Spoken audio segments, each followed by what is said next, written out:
Subscribe करें ideal progressive school के YouTube channel को और वीडियो अच्छी लगे तो लाइक और शेयर करें और बेल आइकन को दबाना ना भूलें ताकि इस चैनल पर अपलोड होने वाले सारे वीडियो सबसे पहले आपके पास पहुंच सके। अध्याय 4 देख रहे हैं, चुनावी राजनीति, इलेक्टोरल पॉलिटिक्स। इसके बारे में आज बात करेंगे। जो अब तक हमने समझा है लोकतंत्र के बारे में, तो लोकतंत्र में सबसे आम स्वरूप ये होता है कि लोग अपने रिप्रेजेंटेटिव या प्रतिनिधि चुनते हैं। वो जो प्रतिनिधि होते हैं, जो रिप्रेजेंटेटिव होते हैं, वो शासन चलाते हैं। राज्य के बारे में बात करें हिंदुस्तान के, तो हम विधायक चुनते हैं और विधायक एक विधान सभा के मेंबर होते हैं और फिर वो विधानसभा में कानून बनाए जाते हैं राज्य के।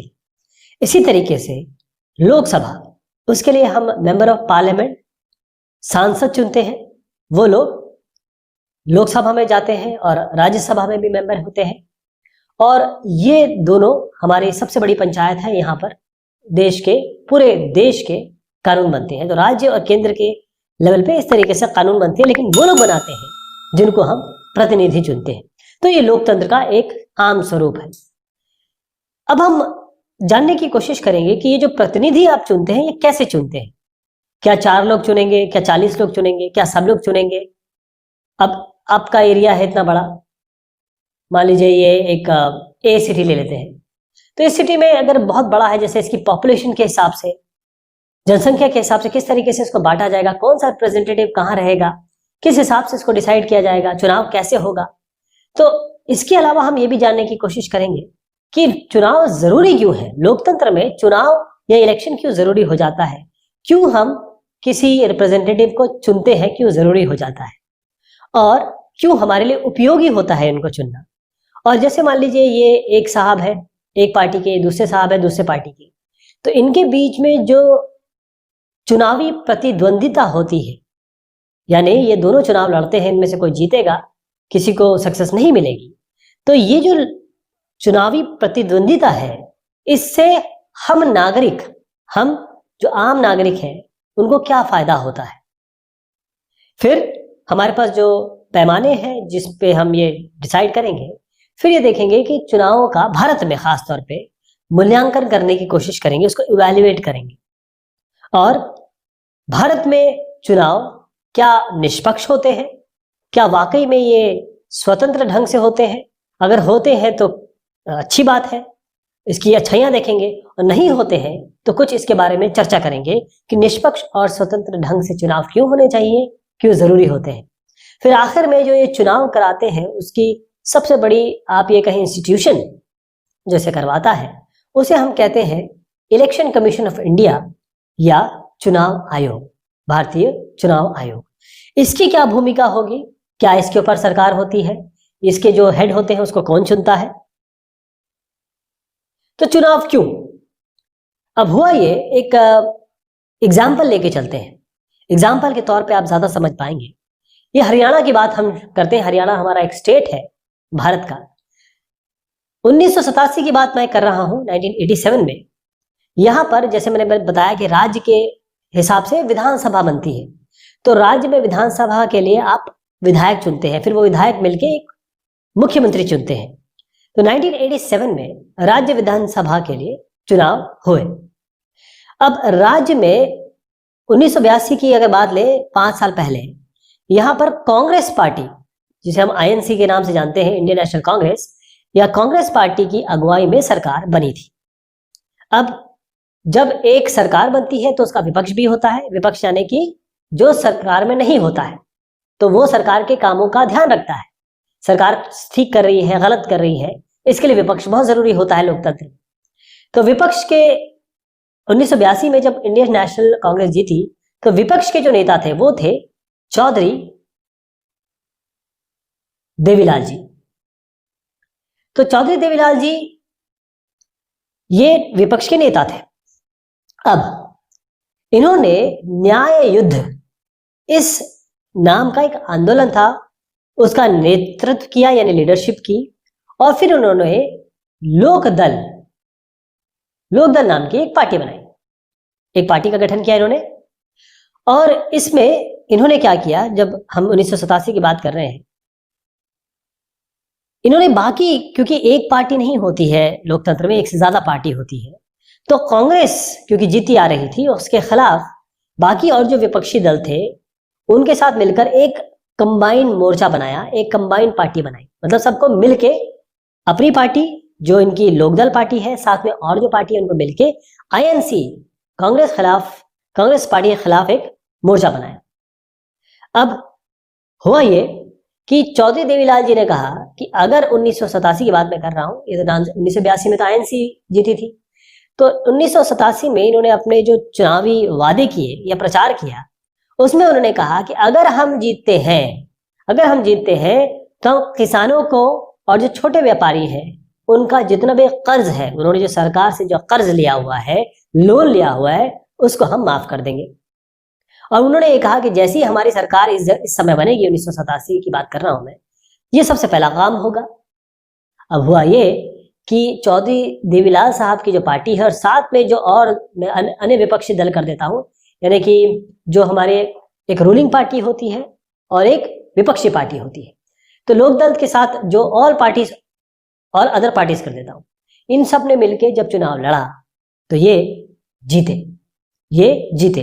90 सीट थी पूरी। अगर हरियाणा का मैं एक ऐसा क्षेत्र ले लूं तो इनको अलग अलग भाग में बांटा जाता है, जिसे हम विधानसभा क्षेत्र कहते हैं। तो ऐसे कितने क्षेत्र थे? 90 क्षेत्र। 90 क्षेत्र में 90 जो विधायक चुनने थे, उनमें से 76 पर लोकदल और बाकी जो अन्य पार्टी थी उनकी विजय हुई, वो जीते।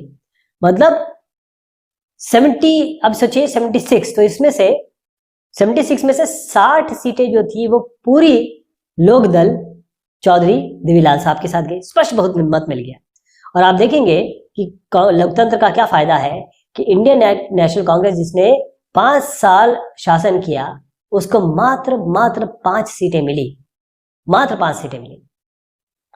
अब हुआ ये कि जब ये इतना बड़ी मार्जिन से जीते और स्पष्ट बहुमत था, तो राज्यपाल ने देवीलाल साहब को बुलाया कि आइए और आप सरकार बनाइए। अब हुआ ये कि जैसे ये मुख्यमंत्री बने देवीलाल साहब, सबसे पहला इन्होंने क्या किया? इन्होंने कहा कि जो हमने वादा किया है, किसान, खेतीहर मजदूर और जो छोटे व्यापारी हैं, उनका जो भी बकाया ऋण है, जो भी उनका लोन है, जो उन्होंने सरकार से, अलग अलग बैंकों से, सहकारी समितियों से लिया हुआ है, वो माफ करेंगे। फिर 1987 से लेकर चौधरी देवीलाल साहब ने 4 साल तक शासन किया। उसके बाद 1991 में फिर चुनाव हुए और इस बार फिर से लोकतंत्र की, आप इसे कहें ब्यूटी कहें, कि फिर से Congress party, Indian national Congress वापस आई, जिसकी मात्र 5 सीटें थी 1987 में, वो पार्टी जीती और चौधरी देवीलाल साहब और इनकी पार्टी और जो विपक्षी दल थे उनको बहुमत नहीं मिल पाया। तो इससे हमने सीखा क्या, जाना क्या कि एक तरीका होता है चुनने का, क्या फायदे होते हैं, और लोकतंत्र में यह फायदा है कि कभी भी आप जिनको नहीं पसंद करके उनको हटा सकते हैं, और जो उनको पसंद करते थे अगर गलती से हट गए तो दोबारा उनको ला सकते हैं। और विधानसभा क्षेत्रों में बांटा जाता है, फिर जिसको बहुमत मिलता है उसका चयन किया जाता है। विधायक एक अपने नेता को चुनते हैं, जैसे यहाँ पर चौधरी देवीलाल साहब को चुना गया। चुनाव की जरूरत क्यों पड़ती है, क्यों आवश्यकता है? आपने अभी देखा कि 1982 में चुनाव हुए, फिर 1987 में चुनाव हुए, यानी कि 5 साल के अंतराल में अमूमन किसी भी लोकतंत्र में चुनाव एक नियमित अंतराल, जैसे मैंने ये 5 साल कहा, तो ये किसी लोकतंत्र में 6 साल हो सकता है, किसी में 4 साल हो सकता है, लेकिन नियमित अंतराल पे एक समय पर, जैसे 5 साल बाद सरकार बदलनी है, सरकार जो है वो अपना कार्यभार उसका खत्म हो जाएगा और उसके बाद जिसे हम कहते हैं विधानसभा भंग, लोकसभा भंग हो जाएगी और फिर से तो चुनाव होंगे। और ऐसे देश भी हैं, आपको जान के आश्चर्य होगा कि ऐसे देश है जो लोकतंत्र नहीं है लेकिन वहां भी चुनाव होते हैं। अब बात यह होती है, जैसे मैं अगर आज का आंकड़ा लूं तो हम लोग 135 करोड़ से ऊपर है, 135 करोड़ से ऊपर लोग हैं।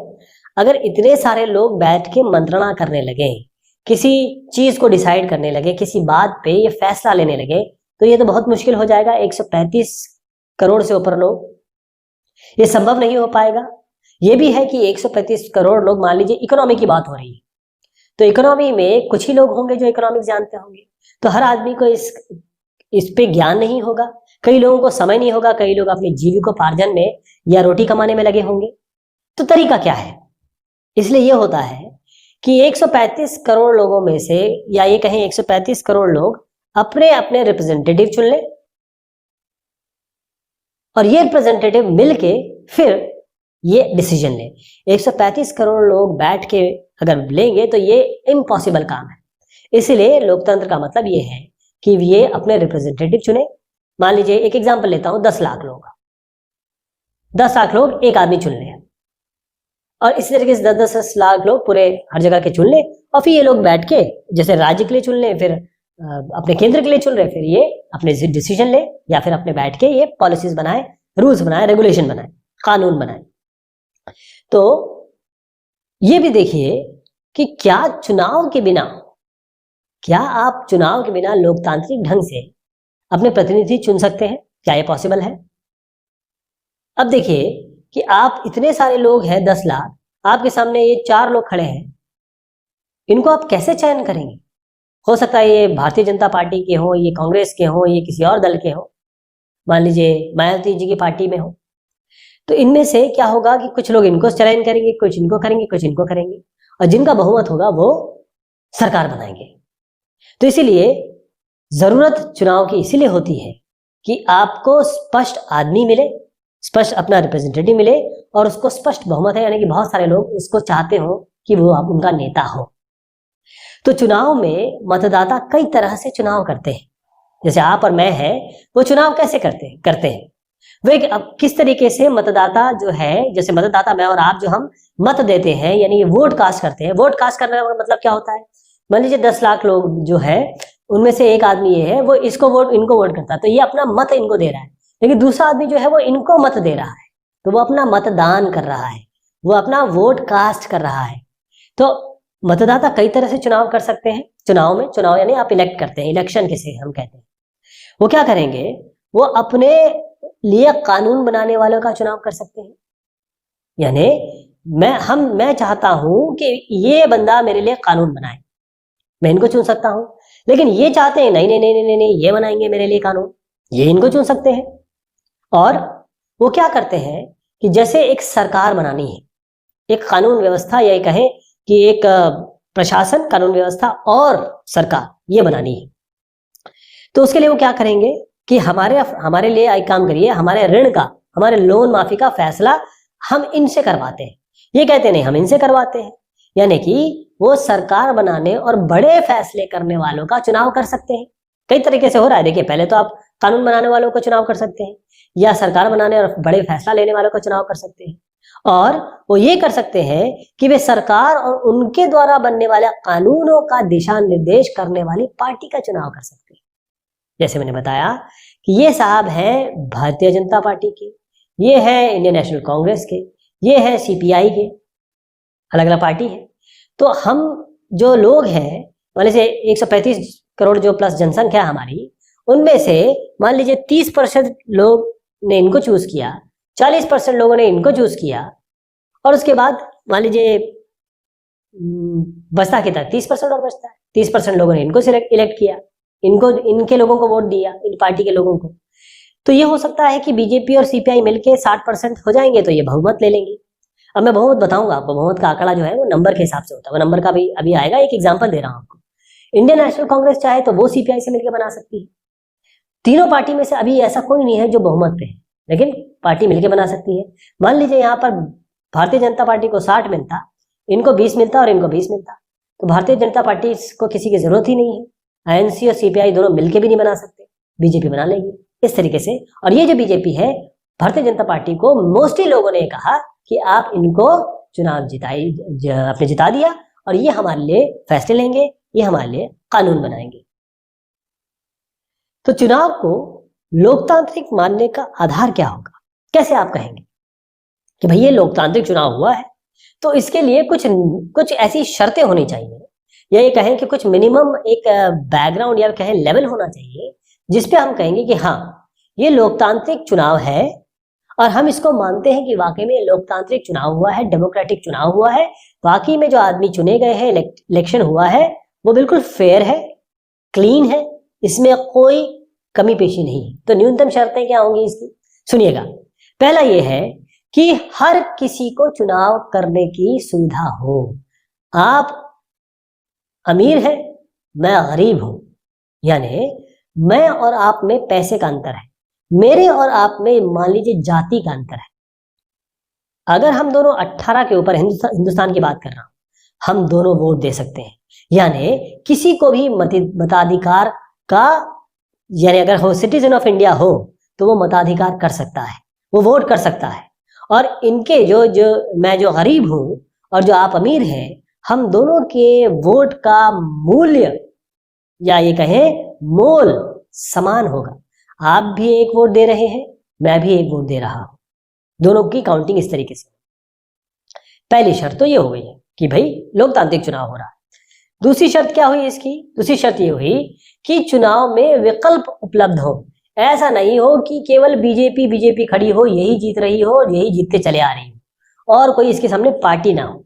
इसके साथ इंडियन नेशनल कांग्रेस भी हो, इसके साथ आप कहें मुलायम सिंह, अगर जो यूपी के एक नेता है, उनकी एक पार्टी है, मायावती जी की पार्टी है, या फिर आप किसी और नेता को ले लें, जैसे रेड्डी साहब है, इनकी पार्टी को ले लें।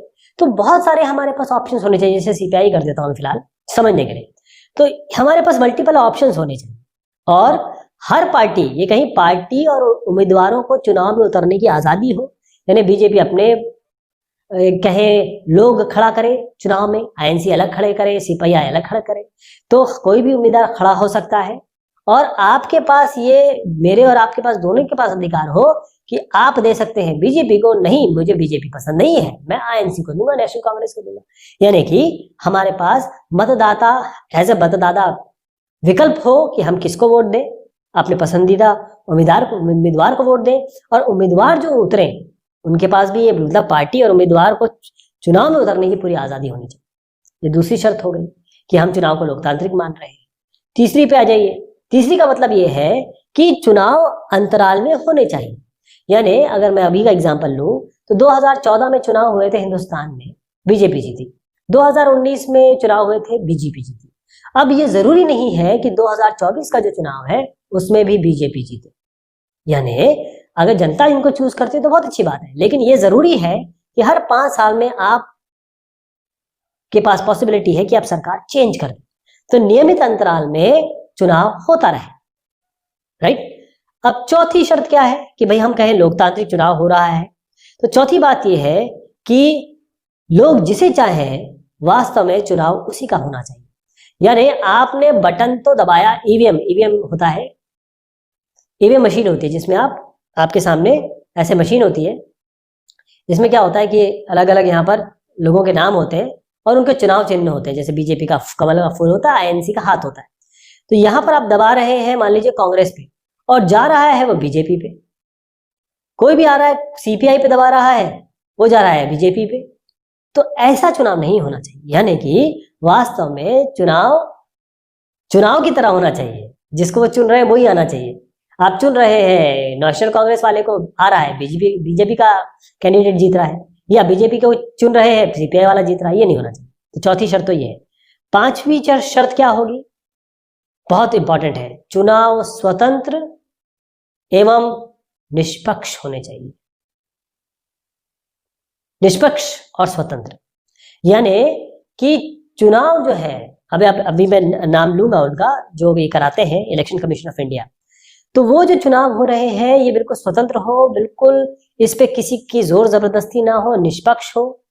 ऐसा ना हो कि चुनाव आयोग बीजेपी का फेवर कर रहा है या सीपीआई का फेवर कर रहा है या इंडियन नेशनल कांग्रेस का करता हो रहा है। ये सीपीआई होता है communist party of India, BJP है भारतीय जनता पार्टी, आईएनसी है इंडियन नेशनल कांग्रेस।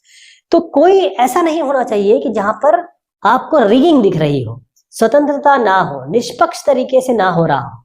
जो इलेक्शन कमीशन ऑफ इंडिया है वो एक इंडिपेंडेंट आइडेंटिटी होती है, एक स्वतंत्र एक इंस्टीट्यूशन है जो चुनाव कराता है, और उसकी जिम्मेदारी होती है कि चुनाव स्वतंत्र हो, निष्पक्ष हो।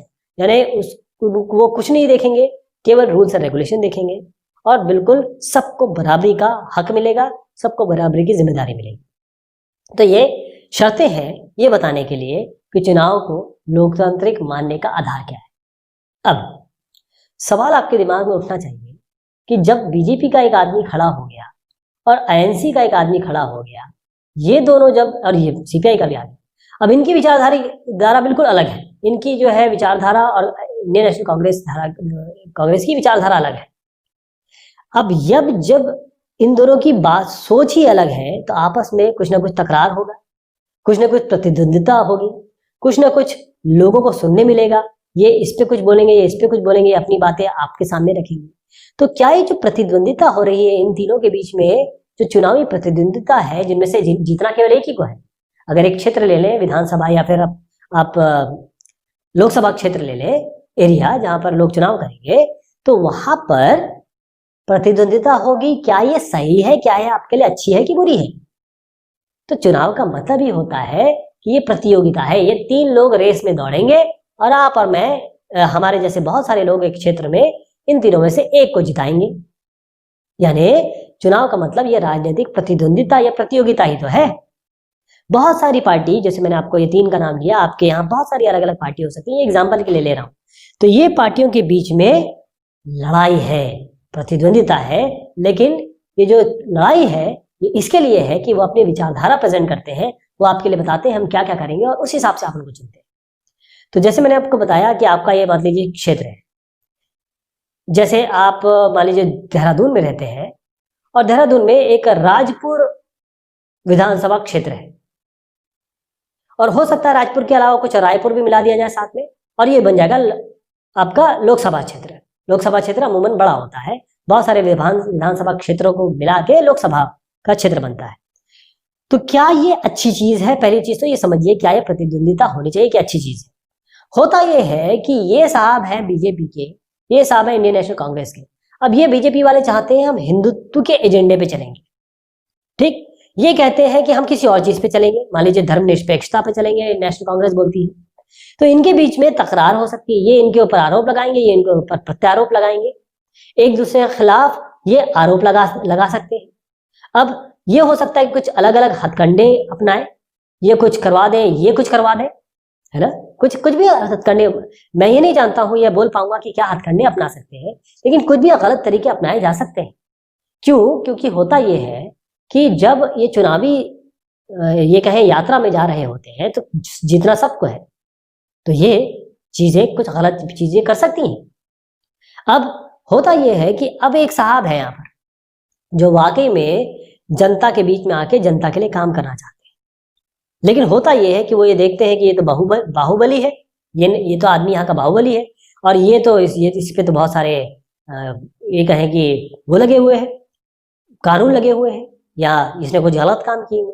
तो ये जो अच्छा आदमी है ये सोचेगा, काम करना चाहता है, लोगों के लिए काम करना चाहता है, लेकिन वो सोचेगा कि अरे ये प्रपंच करता है, इसने बहुत सारे गलत काम किए हुए हैं, ऐसे लोग राजनीति में आए हुए, छोड़ो यार, मैं रहता हूँ अपना कुछ और काम करूंगा, एनजीओ खोल लेता हूँ या कुछ और काम करूंगा। तो जो वाकई में लोग आना चाहते हैं या जिनको आना चाहिए वो नहीं आ पाते। तो ये सब चीजें इस प्रतिद्वंदिता में आ जाती। लेकिन हमारे संविधान निर्माता इतने सारे लोगों ने इतने समय तक 299 लोगों ने इतने 3 साल तक 114 दिन बैठ के इतनी मेहनत की, उन्होंने इन सब चीजों का ध्यान रखा, बहुत चीजों का उन्होंने ध्यान रखा, और फिर उन्होंने ये चीज तय की कि कैसे चुनाव होने चाहिए। तो जो हमारा संविधान है और बाकी जो रूल्स रेगुलेशन पास होते रहते हैं उसमें बहुत अच्छी तरीके से चीजें दी हुई हैं। कहीं कहीं दिक्कत होती है, कहीं कहीं परेशानी होती है, आप न्यूज में सुनेंगे, लेकिन हर चीज लेट डाउन है। तो चुनावी प्रतिद्वंदिता का ये मतलब है कि जब लोग या कहीं उम्मीदवार चुनावी मुकाबले में उतरते हैं, राजनीतिक दल अपने अपने नेता या अपने अपने ये कहेंगे भावी नेता, भावी सांसद या भावी विधायक, उनको उतारते हैं मैदान में, और लोग ये समझिए कि अगर एक इंसान, एक आदमी कहीं जीतता है और ऐसे आदमी को ही पार्टी चुनाव मैदान में उतारती है, जिसकी लोकप्रियता हो और जिसके जीतने की संभावना हो। लेकिन मान लीजिए आप ये पैसे वाला है, ये फिल्म का हीरो है, ये क्रिकेटर है, आपने उतार तो दिया, लेकिन अगर ये अपने 5 सालों में जनता के लिए काम नहीं करता है या असफल होता है या काम नहीं करना चाहता, तो हम और आप यहाँ बैठे हैं, जनता इन क्रिकेट स्टार को या इन अभिनेता को कभी भी हटा सकती है, या कोई बाहुबली नेता है उनको कभी भी हटा सकती है, और किसी सही आदमी को अगली बार लाने के लिए जरूर वोट दे सकती है। एक छोटा सा एग्जांपल देता हूं। एक दुकानदार है, आप गए इस दुकानदार के पास और आपने कहा सामान दीजिए। अब ये दुकानदार जो है, अगर आपको सही से सामान नहीं देगा, गलत सामान देगा, आपसे ठीक से बात नहीं करेगा, तो क्या आप इस दुकान के पास दोबारा जाएंगे? जितनी भी अच्छी दुकान हो, नहीं जाएंगे। आप एक छोटी दुकान में चले जाएंगे जहां ये इंसान आपसे सही से बात करता हो, आपकी रिक्वायरमेंट पूरी करे, आपको साफ और क्लीन सामान दे। यही बात नेताओं के साथ है। नेता चुन लेते हैं, प्रोमिसेस करते हैं। अगर वो अपने प्रोमिसेस, अपने वादे पूरे नहीं करते हैं, तो जनता के पास पूरा अधिकार है कि वो उन्हें अगले बार गद्दी से उतार दें। तो चुनाव की हमारी प्रणाली क्या है, इसकी चर्चा हम अगले डिस्कशन में करेंगे। तब तक के लिए शुक्रिया, मेहरबानी आप सभी की।